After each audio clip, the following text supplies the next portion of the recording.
থামো, স্ক্রল করো না। তুমি কি জানো এমন একটা দোয়া আছে যেটা পড়লে আল্লাহ নিজেই বলেন, আমি কবুল করলাম? হ্যাঁ, এটা কোনো গল্প না, এটা সরাসরি কোরআনের আয়াত। অনেকেই দোয়া করে কিন্তু জানেই না কোন দোয়াটা আল্লাহ তাৎক্ষণিকভাবে শুনেন। এই দোয়াটি হল হজরত ইউনুস আলাইহিসসালামের দোয়া, লা ইলাহা ইল্লা আনতা সুবহানাকা ইন্নী কুনতু মিনাজ জালিমিন। অর্থ, আপনি ছাড়া কোনো উপাস্য নেই, আপনি পবিত্র, নিশ্চয়ই আমি জালিমদের অন্তর্ভুক্ত ছিলাম। আল্লাহ নিজেই এই দোয়ার পর বলেন তিনি ইউনুস আলাইহিসসালামকে বিপদ থেকে উদ্ধার করেছিলেন, আর এভাবেই তিনি মুমিনদের উদ্ধার করেন।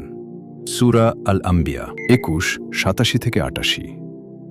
ভাবো, একটা দোয়া যা মাছের পেটের অন্ধকার থেকে উদ্ধার করেছে, তাহলে তোমার সমস্যাটা কি এত বড়? আজ থেকেই পড়ো, বিশ্বাস নিয়ে, মন থেকে।